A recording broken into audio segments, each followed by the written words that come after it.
하나님께서 이 땅에 친히 세우신 두 가지 공동체가 있습니다. 나머지는 다 사람이 세운 거고요. 두 가지만 하나님이 친히 세우셨는데 그게 뭘까요? 가정과 교회입니다. 순서로 치면 창세기에 보면 하나님이 교회 먼저 세우셨어요? 가정 먼저 세우셨어요? 가정, 아담과 하와의 가정을 통해서 에덴을 통치하게 하시고 하나님의 뜻을 이루게 하셨죠. 자, 하나님이 직접 세우신 건 가정과 교회밖에 없다. 자, 그래서 가정과 교회는 보면 사이즈 크기도 있고 사람 숫자도 다르고 전혀 다른 기능을 하는 것 같은데요, 들어가 보면 같은 부르심을 가지고 있습니다. 어떤 부르심이냐? 첫째, 가정과 교회는 하나님 나라를 세상 가운데 보여주는 부르심을 받았어요. 이게 뭐냐?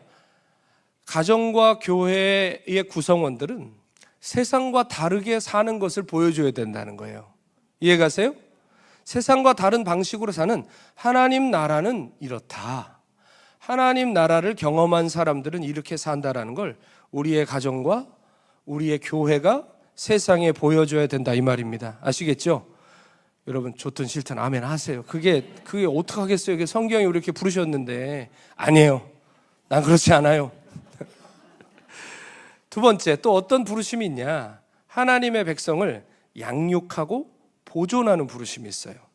자, 교회가 어른 세대도 있지만 지금도 다른 장소에서 우리 어린이들, 청소년들 신앙교육 받고 우리의 다음 세대로서 교회 안에 양육받고 보존되고 있죠.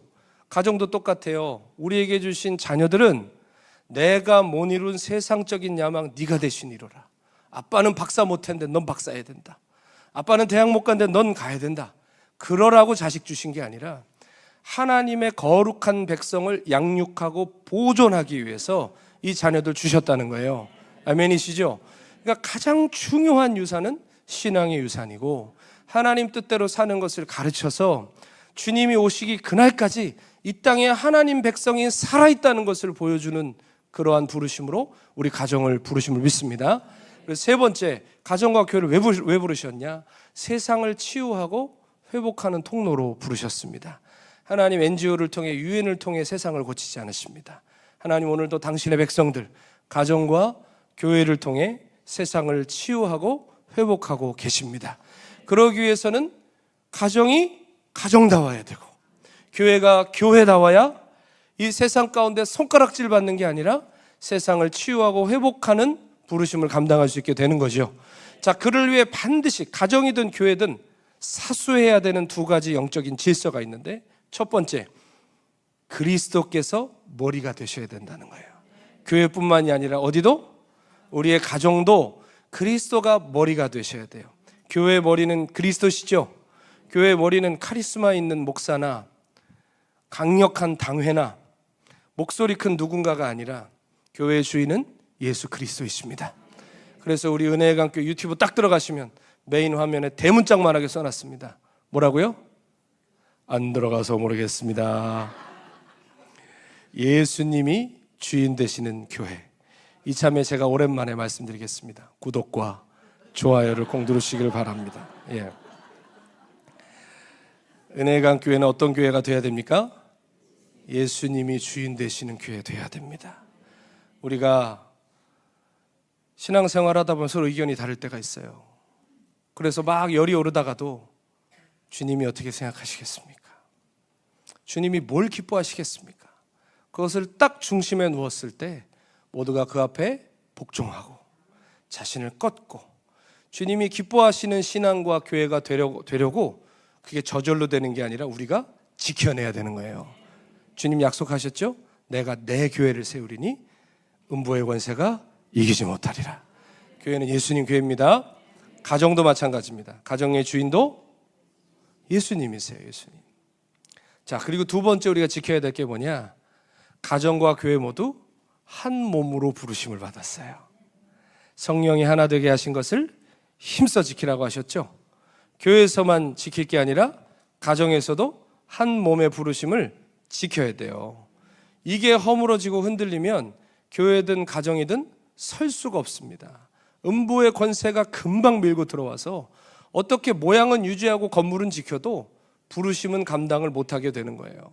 가정이든 교회든 머리에 그리스도를 세우신 여러분 되시기 바랍니다.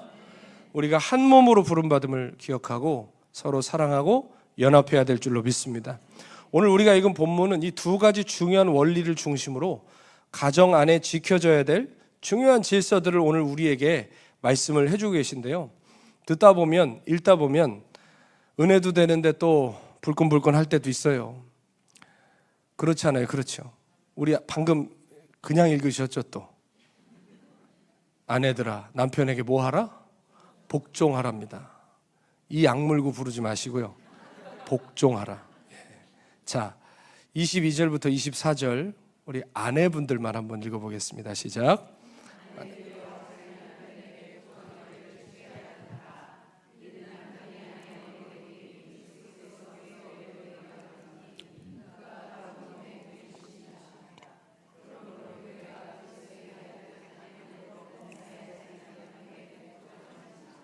아멘. 이를 악물고 하시면 안 돼요. 네. 오늘 성경은 아내들에게 남편에게 복종하라고 합니다. 우리 갑자기 졸던 남성 성도들이 다 깨셔서 빙그레 웃고 계신 게 지금 보입니다. 솔직히 아내 여러분, 남편과 살다 보면 존경하고 싶지 않고 그러니까 복종은 더더욱 안 되는 날들이 많으시죠? 한 40년 사셨는데 아직도 양말 뒤집어서 넣죠? 아직도 뭐 막 흘리고 다니죠? 아무리 소리 질러도 안 되시죠? 어떻게 존경해야 될까요? 어떻게 복종해야 될까요? 매일 보는데 그렇죠. 그래서 성경은 뭐라고 장치를 해놓습니까? 주님이라고 생각하고 그렇게 하랍니다. 주님이라고 생각하고. 우리가요 바깥에 나가서 거리에 있는 영혼들을 섬길 때 그냥 우리 눈에 보이는 모습, 코에 들어오는 냄새만 생각하면 가까이 가고 싶지 않습니다. 성경이 뭐라고 하셨죠? 지극히 작은 자 하나에게 한 것이 내게 한 거다. 그 말은 부활의 주님이 작은 자의 모습으로 우리 곁에 계시다는 얘기거든요. 자, 우리가 이 말씀을 믿게 되면 우리가 그분들을 바라보는 태도와 대하는 방식이 달라지겠죠. 마찬가지예요. 남편이 여러분 어떤 형용사로도 표현할 수 없는 분이라는 거 알고 있습니다. 정말 대단한 인물들이라는 거 알고 있습니다. 그러나 주님 보듯이 보고 그 마음으로 존중하고 복종하라고 성경은 말하고 있는 것입니다. 성경은 그리스도께서 교회의 머리이신 것처럼 하나님이 남편을 여자의 머리로 세우셨다고 말씀하세요. 만약에요 아내가 남편을 좌지우지하고 가정의 머리가 되려고 하면 그럼 고대나 지금에나 그 가정은 하나님의 질서 안에서 설 수가 없을 겁니다. 끝없이 어지럽고 혼란스러워질 겁니다. 오해 없으시기를 바라요. 무조건 남편 말이 옳고 무작정 남편 하자는 대로 하자 이 말이 아닙니다.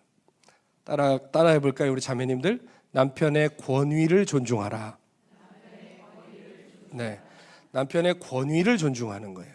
자, 권위는 부여되는 거잖아요. 남편에게는 권위가 없어요. 근데 그 권위를 가정의 머리로 누가 부여하셨어요? 권위의 근원이신 하나님이 부여하셨습니다. 자, 그러니까 하나님이 부여하신 권위 아래 남편의 권위를 존중하세요. 무시하고 닥달하고 하대하는 게 아니라 남편을 가정의 리더로 존중하라는 겁니다. 남편은 아내의 인정을 받아야 산대잖아요. 인정을 받아야. 근데 우리가 인정을 잘 안 하죠. 맨날 좀 누워있기도 하고 게으르기도 하고 왜 저럴까 싶기도 하고 뭐 누워있는 것까지 인정해 주라는 건 아닙니다. 할렐루야, 오늘도 누워 계시네요. 얼마나 피곤하세요. 이건 비꼬는 거고요. 예, 정말 존중해 주라고요. 그리고 잘 세워줘 보라고요. 우리가 아무리 닥달하고 아무리 잔소리한다고 남편은 변하지 않습니다. 우리가 그렇게 주님의 말씀에 순종하는 건 하나님의 질서를 우리 집안에 가지고 들어오는 거예요. 한번 생각해 보세요. 아내가 남편을 무시하고 하대하면 그거 누가 보고 배울까요? 애들이 보고 배우지 않겠습니까? 가풍이라는 건요 무섭게 대물림 되는 겁니다. 우리가 이렇게 사는 것도 아닌 것 같지만 우리가 어릴 때 보고 배운 부모님의 모습이 우리 안에 있어요, 없어요? 있죠. 절대로 우리 아버지처럼 안 살아. 나는 우리 어머니처럼 안 살아 했는데 내 안에 주님만 계신 줄 알았더니 내 아버지도 있고 어머니도 있어요. 어쩜 이렇게 말도 똑같이 할까? 어쩜 이 상황에 우리 아버지랑 어머니랑 똑같이 할까 하는 그 모습이 내 안에 있단 말이에요. 보고 배운 대로 사시면 안 되고요. 하나님의 질서로 사셔야 돼요. 그래서 아름다운 가풍을 자녀들에게 보여주고 물려줄 수 있는 지혜로운 아내들 되셔야 될 줄로 믿습니다. 가정의 부르심은 거룩한 세대를 양육하고 보존하는 부름도 있다고 그랬어요. 그리고 예민한 얘기일 수도 있겠지만요, 우리 중에는 이미 가정에 큰 어려움을 경험하시고 이렇게 가정을 헤어지신 분들도 분명히 계실 겁니다. 여러분 부탁드립니다. 자녀들에게 이전 배우자에 대해 험담하고 비난하고 저주하고 욕하지 마십시오. 아이들은 우리랑 전혀 다른 정서의 결을 갖고 있습니다. 그게 아이들이 그렇게 하면 엄마 편 들 것 같죠? 그렇게 하면 아빠 잘했다고 할 것 같죠? 아닙니다. 아이들에게 독약을 타서 먹이는 겁니다. 아직 이루지도 않은 아이들의 가정을 지금부터 망쳐놓는 겁니다. 그러니까 여러분, 가정의 상황이 지금 녹록치 않고 깨어졌을지라도 여러분 품 안에 있는 이 아이들을 하나님의 거룩한 백성으로 양육하고 보존하셔야 된다는 거, 이 아이들도 귀한 가정을 이룰 때까지 도와주셔야 된다는 거 꼭 기억하시기를 바라겠습니다. 남편 여러분, 오늘 이 설교 들으시고 부탁입니다. 집에 가셔서 오늘 설교 들었지? 똑바로 해. 이렇게 하면 모자란 겁니다. 여러분 생각해 보세요. 시간이 지날수록 아내한테 고맙잖아요. 나 같은 사람이랑 살아주는 거. 그렇죠. 네, 앞에서 아멘 해주셔서 감사합니다. 1부 때도 한 분이 아멘 하셨어요. 저는 시간이 지날수록 제 아내한테 먼저는 미안해요. 아유, 남의 집 귀한 딸인데 남편이 이렇게 만나서 세상을 돌아다니고 몸에 병도 없고 미안하더라고요. 미안하니까 그 다음 따라오는 마음이 뭐냐면 고맙더라고요. 저랑 살아줘서. 그리고 그 다음 따라오는 게 사랑하는 마음인데, 이게 막 연애할 때 막 뜨거운 이게 아니라 정말 깊이 고마움과 미안함이 동반되니까 깊이 사랑하고 생각하게 되더라고요. 왜 아멘 안 하세요? 여러분 그렇게 대단하십니까? 대단한 나랑 살아주는 우리 아내가 영광스러울 거라고 생각하십니까? 여러분 제가 보니까요, 미안해, 고마워, 사랑해, 요 세 가지 인사만 제때 자주 해도 화를 당하지 않습니다. 예. 따라합시다. 미안해, 고마워, 사랑해. 자, 우리 마더스데이니까 전우자울 한번, 전우자울 하면 안 되겠죠? 같이 사시러. 죄송합니다. 네. 옆에 계신 분에게 미안해요, 고마워요, 사랑해요. 한번 해보세요. 예. 그걸 어떻게 하자고요? 제때. 한 달 있다 하면 더 얄미워요. 제때 하시고 자주 하셔야 돼요. 그러면 어떻게 된다고요? 화를 면한다고요. 예. 자, 아내는 남편을 주님이 주신 권위로 존중하고 따라가야 됩니다. 이게 주님이 세워놓으신 가정의 질서입니다. 자, 드디어 이제 남자 차례가 왔습니다. 남편 여러분, 25절부터 28절까지 아직 결혼 안 하신 남자들도 다 읽으세요. 자, 25절부터 28절까지 읽겠습니다. 시작. 남편들아, 아내 사랑하기를 그리스도께서 교회를 사랑하시고 말씀으로 깨끗하게 하사 거룩하게 하시고 자기 앞에 영광스러운 교회로 세우사 티나 주름 잡힌 것이나 흠이 없게 하려 하심이라. 이와 같이 남편들도 자기 아내 사랑하기를 자기 자신과 같이 알지니 자기 아내를 사랑하는 자는 자기를 사랑하는 것이라. 아멘. 남편들에게 뭐라고 명령하십니까? 주님께서 교회를 사랑하시듯 아내를 사랑하랍니다. 주님이 교회를 어떻게 사랑하셨죠? 자신의 몸을 주시기까지, 죽기까지 사랑하셨습니다. 여러분, 사랑은 감정이 아니에요. 보고 싶고 듣고 싶고 뜨겁고, 여러분 그게 사랑이라면 우리는 벌써 다 끝난 겁니다. 그렇지 않겠어요? 만약에 하나님이 우리에게 그런 사랑을 해주셨다고 생각해 보세요. 서로 너무 이쁘고 너무 좋고 보고 싶고, 그거를 헬라어로 에로스라고 그래요. 에로스. 들어보셨죠? 인간의 감정적인 사랑인데, 여러분 신약 성경에 에로스라는 단어는 한 단어도 안 나옵니다. 그건 우리가 생각하는 육체적 사랑이에요. 만약에 막 뜨거우면 식는 날도 올 거 아닙니까? 하나님이 그렇게 우리를 대하신다고 생각해 보세요. 너도 식었냐? 나도 식었다. 너도 힘드냐? 나도 힘들다. 그럼 우리 다 끝나는 거예요. 그렇지 않습니까? 그런데 하나님이 변함없는 사랑으로. 자, 제가 자주 말씀드리죠. 우리가 주님 따라가느라 수고하는 거예요. 따지고 보면 주님이 우리 끌고 가시느라 수고하시는 거예요. 우리가 착각하면 안 된다니까요. 내가 주님 따라가 주는 게 아니에요. 주님이 나 같은 거 두고 가지 않으시고 데리고 가시느라 수고하고 계신 거예요. 아멘이시죠? 그러니까 주님의 사랑은 수고하시고 희생하는 사랑이에요.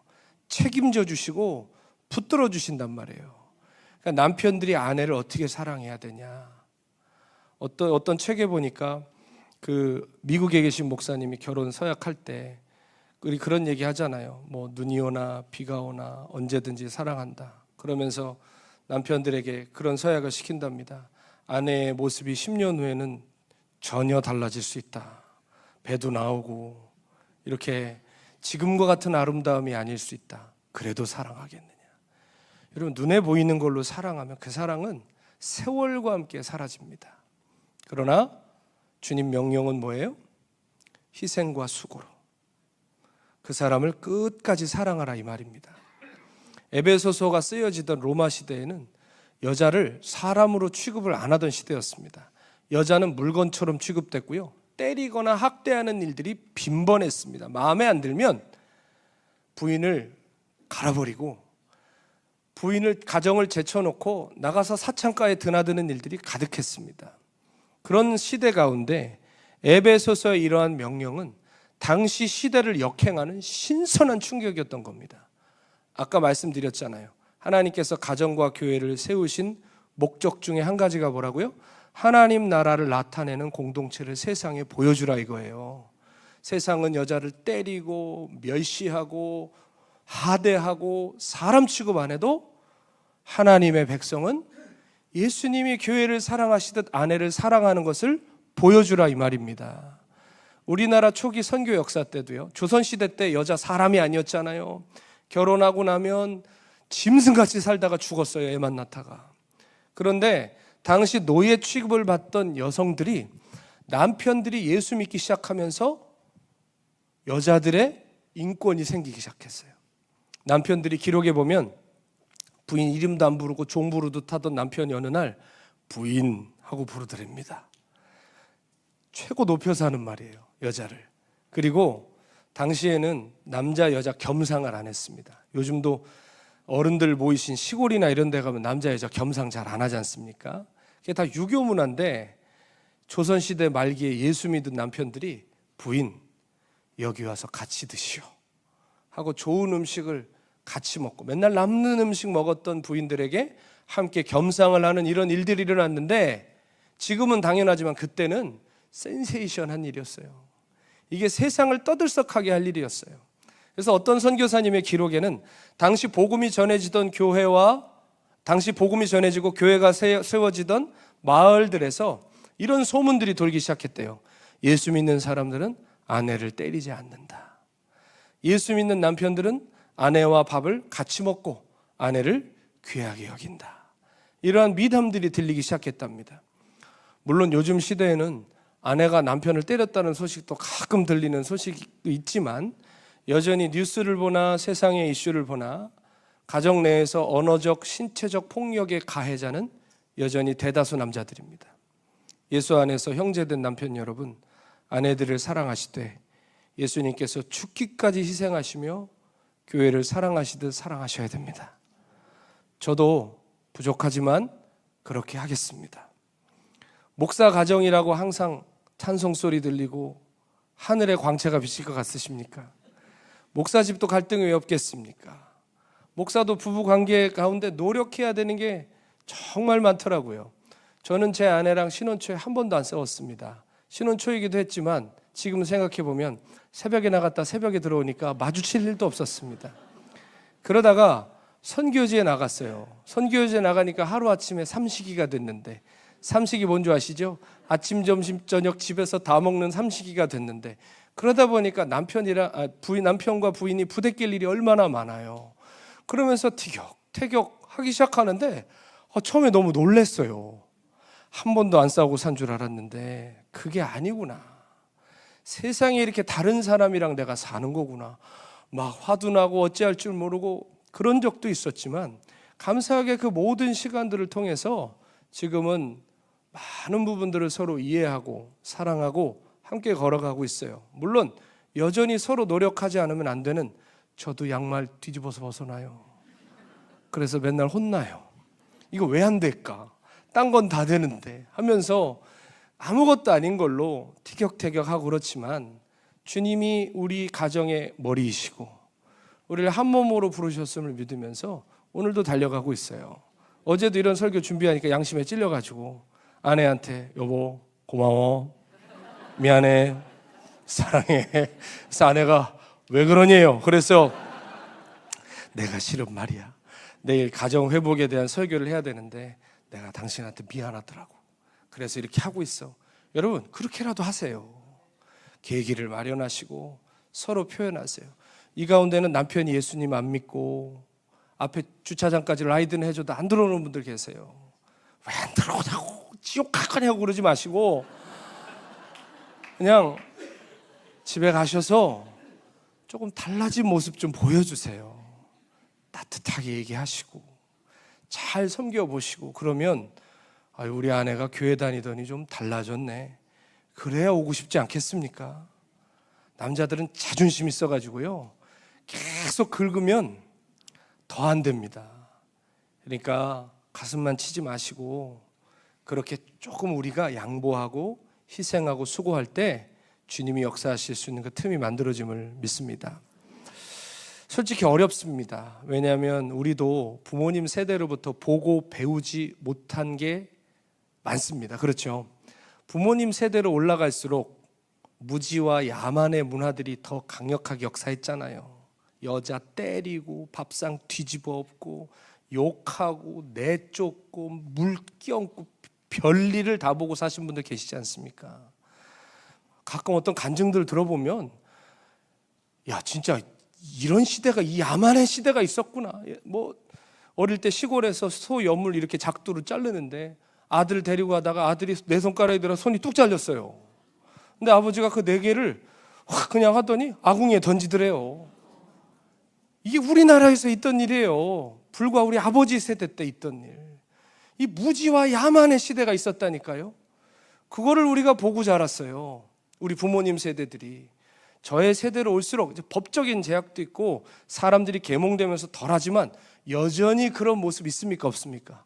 미국이라고 다릅니까? 안 밝혀져서 그렇지 온갖 폭력들이 자행되고 있잖아요. 그렇게 못 보고 못 배웠다고요, 우리도. 그런데 우리가 미국 땅에 와서 산다고 하루아침에 상식과 교양의 세계로 들어가 살겠습니까? 아버지가 어머니한테 사랑한다는 말 하는 걸 내가 본 적이 없어요. 저 말고 우리 다 얘기하는 거예요. 그 표현 잘 안 하시잖아요. 또 아버지도 나한테 사랑한다, 축복한다, 너 귀하다라는 말 우리 못 듣고 자랐지 않습니까? 그런 상태에서 남편이 됐어요. 그런 상태에서 아빠가 됐어요. 그러니까 아이들에게 사랑한다, 축복한다 하는 얘기가 어려우신 분들이 왜 없겠습니까? 이 중에서 그래도 잘하는 분 계시면 잘 하신 거예요. 그렇게 노력하셔야 되는 거예요. 실제로 이런 일이 한국에서 있었다는데 재미난 얘기가 있더라고요. 한국에서 어떤 목회자 세미나를 하는데 강사님이 그날 가정회복을 주제로 강의를 하셨답니다. 그러니까 목사님들이 다 우시더래요. 왜? 목회하느라 가정 못 돌보고 사모님한테 미안하고 애들한테 죄스럽고 많이들 눈물을 흘리시고 회개하시더래요. 그러니까 강사님이 갑자기 즉흥적으로 뭐라고 하시냐면, 목사님들 지금 핸드폰 다 꺼내시라고. 그러더니 누구한테 전화해라? 사모님한테 전화해라. 사모님들한테 전화해서 미안하다 그래라. 사랑한다고 한번 해봐라. 이 자리에서 다 같이 해보겠습니다 했는데 처음엔 눈치만 보더니 한두 분 이렇게 전화를 꺼내서 여보 나야 하면서 얘기하니까 막 웅성웅성하면서 전화를 하더랍니다.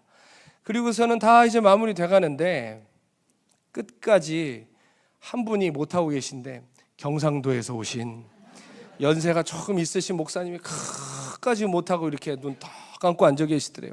그러니까 강사님이 마음을 잡수시고 오늘 우리 저 목사님 하실 때까지 진행 안 할 겁니다. 그러니까 옆에 있는 목사님들이 목사님 얼른 해보세요. 우리 다 했잖아요. 한 번만 해보세요. 그러니까 막 그 힘들어 하시면서 전화를 딱 거시더니 첫 마디가 내다 그러시더래요. 그러더니 사랑한다는 말을 못하고 그러니까 옆에 있는 목사님들이 바디랭귀지로 말이 한번 하라고 막 그러니까 이 목사님이 그러다 결국 이러더랍니다.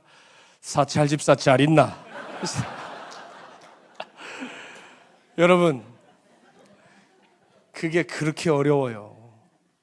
나도 못 들어봤어요. 나도 경험을 못 해봤는데 경험해 본 걸 하라고 그러니 얼마나 어렵습니까? 그래도 해보셔야 됩니다. 그냥 살면 부모에게로 온 가풍 따라 살고 이 가풍 그대로 우리 자녀 세대들에게 물려주는 거고요. 그러나 하나님 말씀 붙들고 주님의 질서가 우리 가정에 들어오게 되면 전혀 다른 가정이 될 줄로 믿습니다. 여러분 저는 막 건강하고 좋은 가정에서 아무 주름 없고 그늘 없이 자란 것 같으시죠? 저도 할 말 많습니다, 여러분. 저도 할 말 많고 제 아내가 저를 알죠. 그래서 가끔 저보고 뭐라고 하냐면 제가 얼마나 노력하는 줄 안대요. 나는 당신이 얼마나 우리 가정을 또 아이들을 위해서 타고난 건 원래 그게 아니고 그런 거를 보고 배우지 않았지만 얼마나 노력하는지 인정을 해주니까 제가 잘하고 있지 않거든요. 아까 말씀드렸잖아요. 잘해서가 아니라 인정해 주세요. 남편을 그렇게 해주면 남편은 아내가 인정해 주면 힘이 납니다. 아내가 인정해 주면 산이라도 옮길 수 있을 것 같아요. 그래서 저도 그렇게 오늘도 노력하고 있다니까요. 자, 오늘 본문 26절 28절은 조금 난해하게 들리기도 하는데 뭐라고 하세요? 이는 곧 물로 씻어 말씀으로 깨끗하게 하사 거룩하게 하시고 자기 앞에 영광스러운 교회로 세우사 티나 주름 잡힌 것이나 이런 것들이 없이 거룩하고 흠이 없게 하려 하심이라 그랬습니다. 자, 이건 뭘 얘기하는 거냐면 하나님 보실 때 교회는 진짜 별 볼 일 없다는 거예요. 보실 때는 형편없고 부족하고 부끄러움 투성이지만 주님께서 영광스러운 교회로 세우신다 이 말이에요. 쉽게 말해 성경이 그런 표현하잖아요. 호세아와 고멜의 관계, 몸팔던 여자를 데리고 와서 부인 삼듯이 우리는 다 영적으로 창기들이란 말이에요. 그런데 하나님께서 더럽다고 너 이것밖에 못하냐고 버리지 않으시고 우리를 끝까지, 언제까지? 영광스러운 모습이 될 때까지 우리를 보호하고 양육해 주시듯이 당시 로마 시대 때는 부인들을 쉽게 버리고 때리고 짐승 취급했는데 그 아내들을 주님이 교회를 향해서 그렇게 하시듯이 남편들이요 여자를 영광스러운 아내로 세우십시오. 아름답게 세워가십시오라고 이야기하는 것입니다. 그게 하나님의 질서라는 것이죠. 여러분 남편이 아내를 하녀처럼 대하면 아내도 남편을 뭘로 대할까요? 우리는 그렇게 생각하죠. 내가 왕이고 당신이 하녀요. 아니요. 아내를 하녀로 대하면 아내도 나를 모슴처럼 대하는 거예요. 반대로 남편이 아내를 왕비처럼 대하면 아내도 남편을 왕처럼 대하지 않겠습니까? 여러분 표정을 보니까 한번 해봤는데 안 되던데요. 진짜 왕인 줄 알던데요. 여러분 그러나 서로 그렇게 여기고 사세요. 이게 주님의 명령이에요. 31절로 33절까지는 우리 남자, 여자, 형제, 자매 모두가 읽겠습니다. 시작. 그러므로 사람이 부모를 떠나 이 비밀이 크도다. 나는 그리스도와 교회에 대하여 말하노라. 그러나 너희도 각각 자기 아내 사랑하기를 자신같이 하고 아내도 자기 남편을 존경하라. 아멘. 교회와 가정이 온전히 서려면 예수님 머리가 되셔야 되고 한 몸으로의 부르심을 잘 지켜내야 된다고 했습니다. 오늘 말씀하시죠. 사람이 부모를 떠나 결혼하면 한 육체다. 한 육체가 뭐예요? 한 몸이라는 얘기죠. 그래서 그리스도와 교회가 한 몸인 것처럼 남편과 아내도 한 몸이라는 거예요. 뭔 얘기하고 싶냐? 남편들이요, 아내를 학대하면 너는 자신을 학대하는 거다. 아내를 하대하면 자신을 하대하는 거다. 왜? 한 몸이니까.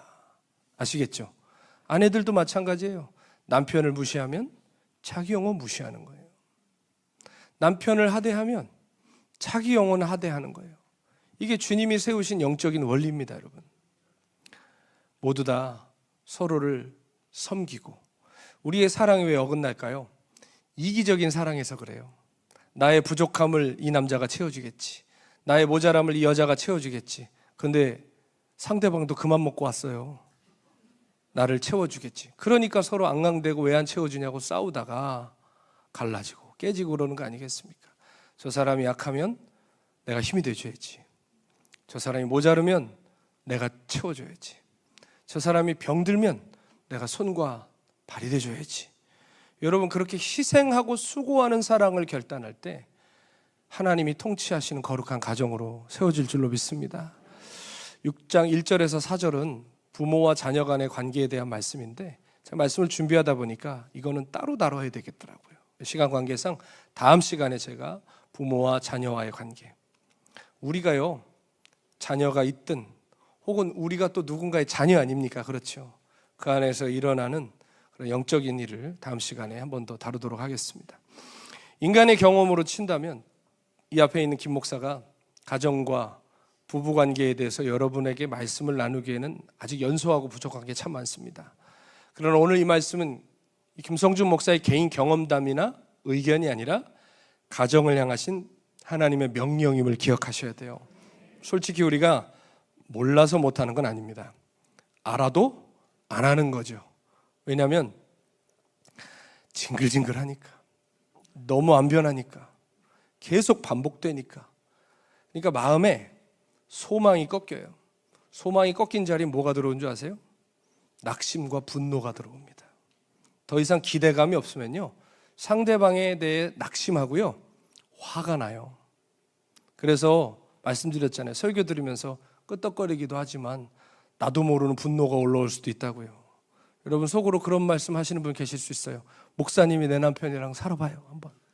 제가 여러분 남편이랑 왜 삽니까? 예. 여러분이 택하셨는데. 목사님, 우리 아내가 어떤 사람인 줄 알아요? 내가 그거 안 해봤겠어요? 그런 마음이 우리 안에 있을 거예요. 그런 저항감이 올라올 거예요.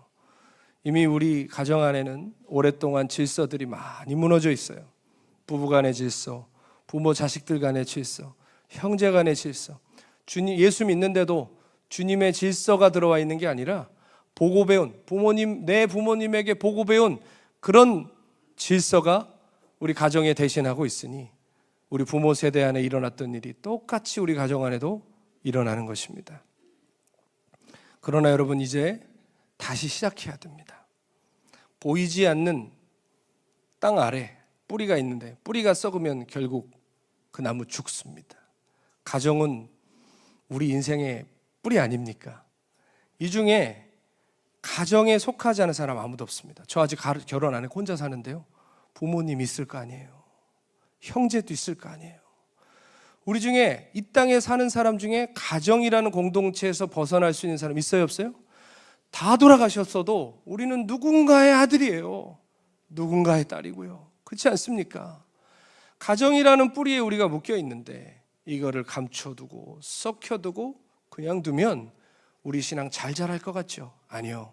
교회에서 아무리 성령 충만해도 집에 가면 다 무너집니다. 여러분, 그래서 부담스러운 구호지만 가정 같은 교회가 돼야 되고 교회 같은 가정이 되어야 됩니다. 우리 중에 그런 사람 아무도 없어요. 세상에 완전한 교회 없듯이 완전한 가정 하나도 없어요. 그러나 주님 말씀대로 순종할 때 주님의 질서가 들어오고 주님의 뜻이 하나하나 나타나게 될 줄로 믿습니다. 상대방이 변하기를 기다리면 지천하가 떨어지게 돼 있습니다. 나 자신도 안 변하는데 어떻게 상대방이 변할까요? 지적해서 변하는 세상이라면 벌써 유토피아가 왔겠죠.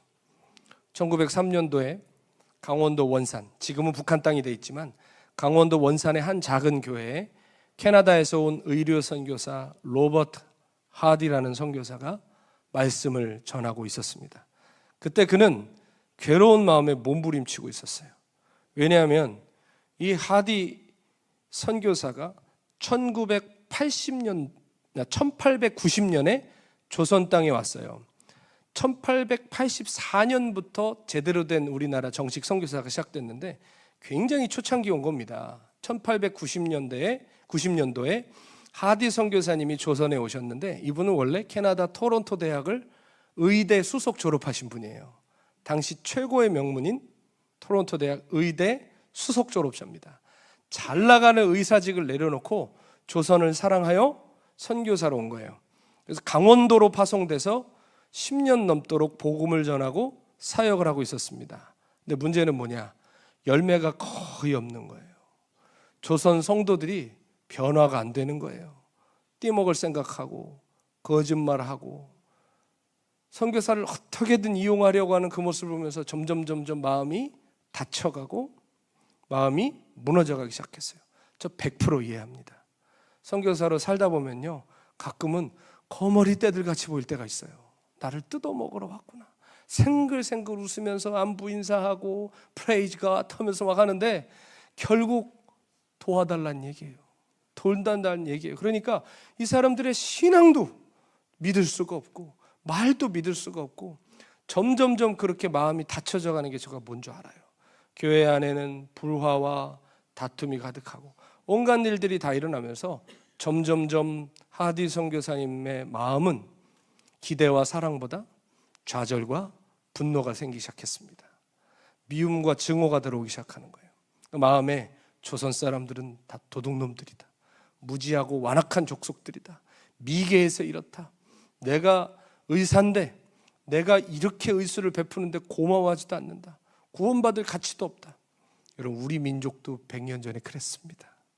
아무리 와서 해도 안 되는 거짓말하고 도둑질하고 교양이라고는 1%도 없던 우리가 그런 사람들이었습니다. 그러니까 자꾸 조선 사람들을 하대하고 미워해 가고 있는 거예요. 자, 그런데 선교사가 그거를 드러낼 수 없고 저만 그냥 깊숙한 곳에 두고 살던 어느 날 다른 동료 선교사님들이 어떤 교회에 성경 강사로 하디 선교사님을 초청한 겁니다. 그런데 그날 강단에 딱 섰는데 성령님께서 조선 사람들을 증오하고 미워하고 있는 이율배반적인 하디 선교사 자신의 모습을 조명하시기 시작했습니다. 그래서 하디 선교사는 말씀을 전하지 못하고 말씀 들으러 온 조선 성도들 앞에서 울면서 고백하기 시작했어요. 여러분, 나는 죄인이요.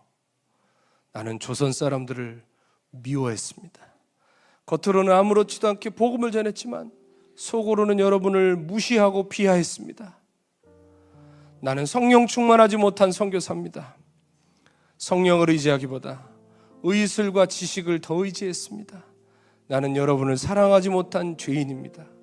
하면서 하디 선교사님이 막 울기 시작하니까 또 누가 울기 시작하냐?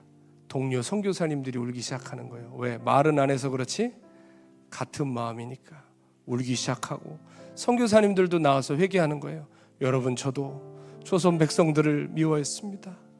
계속 어려움을 당하니까 마음에 낙심하고 포기했습니다. 그러니까 조선 성도들도 우리도 죄송합니다. 우리를 용서해 주세요. 우리도 선교사님들을 미워했습니다. 그런 회개가 그 강원도의 작은 교회에서 일어나기 시작했고 이 부흥의 물결이 번져나가기 시작해요. 그래서 1903년 원산 부흥운동이 일어납니다. 그러면서 막 영적인 분위기가 무르익기 시작하고 4년 후에 어떤 일이 일어나냐? 1907년 평양 대부흥이 일어나요. 평양 대부흥의 불씨는 원산 부흥운동에서 시작됐다고 교회 사학자들이 다 얘기합니다. 여러분, 갑자기 원산 부흥운동 얘기를 왜 하느냐? 원리가 같기 때문이에요. 하디 선교사님이 조선 사람들 가망 없어. 원래 이런 사람들이야. 복음 전해도 소용없어. 혹시 이런 마음의 결을 우리도 우리 가족 구성원 누군가에게 가지고 있지 않습니까? 이런 부흥이 언제 시작되던가요? 조선인들의 주리를 틀어가지고 버리장머리 고쳐놓으니까 부흥이 임하던가요? 아니죠.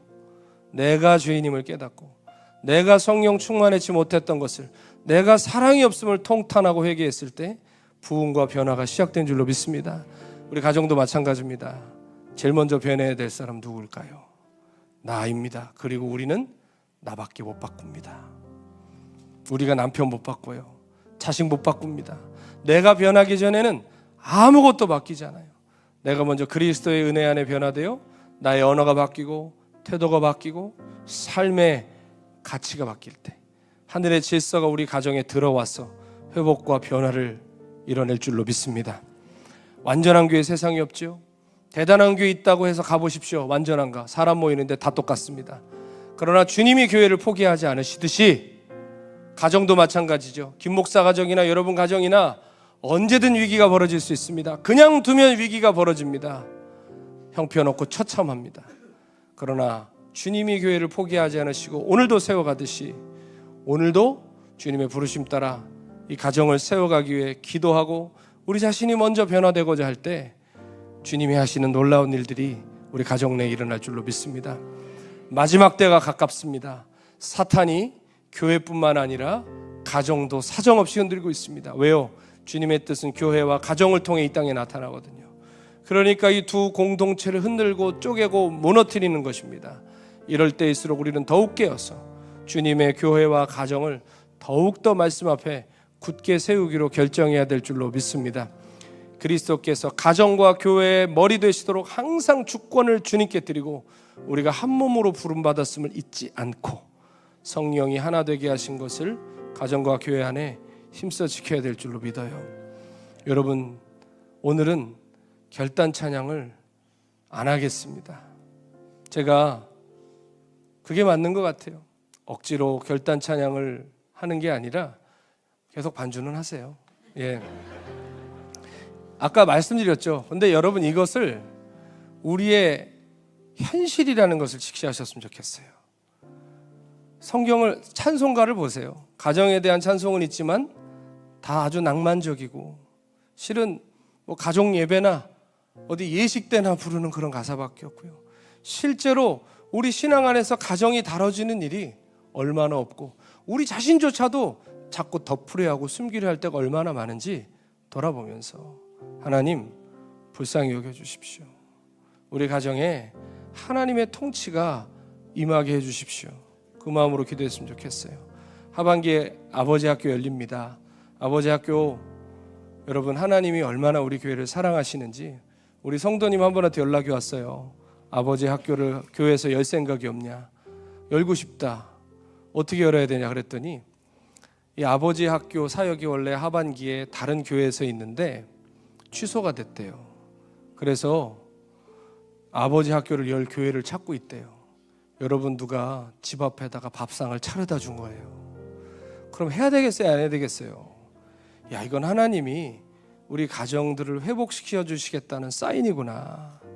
우리가 기도 몇 시간씩 하고 예배 뜨겁게 드리고 뭐 이거 다 중요한데 처참하게 무너져가는 우리 가정들 하나님이 살려주시겠다는 사인이구나.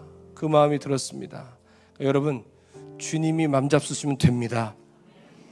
아버지 학교 가시고 또 어머니 학교도 있다니까 여러분 또 가시고 최선을 다해서 교회도 그 걸음을 걸어갈 테니까요. 여러분 은혜의 동심원에 가정의 이슈를 갖고 들어오세요. 하나님 앞에 올려드리고 기도하고 씨름하고 순종할 때 주님의 역사가 나타날 줄로 믿습니다.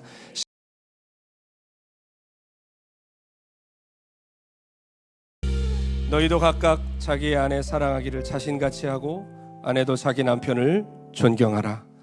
하나님, 주님의 말씀이요 명령입니다. 주님, 너무나 오랫동안 힘들고 바뀌지 않고 괴로웠던 시간이 길었던지라 우리의 마음에 낙심이 되고 자꾸 화가 납니다. 안 될 것 같습니다. 그러나 주님, 하나님의 질서를 우리가 믿음으로 우리 가정에 초청합니다. 성령님, 우리가 순종할 때 일하실 주님을 기대하게 하시고 주님의 거룩하신 부르심을 우리 가정을 통해 이루어 주시옵소서. 보고 배운 대로 살지 않게 하시고 하나님의 사랑 안에 거하여 주님의 사랑을 입어 그 사랑으로 가정의 운명이 바뀌게 하시고 전혀 다른 삶을 우리 자녀 세대들이 살게 해주시고 하나님의 나라를 나타내는 믿음의 가계로 우리 가정을 사용하여 주시옵소서. 지금은 우리 주 예수 그리스도의 은혜와 하나님의 사랑과 성령의 교통하시고 동행하심이 오늘 하나님의 질서로 우리 가정 위에 세우며 서로 존경하고 복종하고 죽기까지 사랑함으로 하나님의 거룩한 뜻을 나타내는 가정 세우기를 원하는 은혜의 강교회 모든 성도들 머리 위에와 이들의 가정과 자녀와 기업과 삶의 모든 자리 위에 이제로부터 영원토록 함께 계시기를 간절히 축원하옵나이다. 아멘.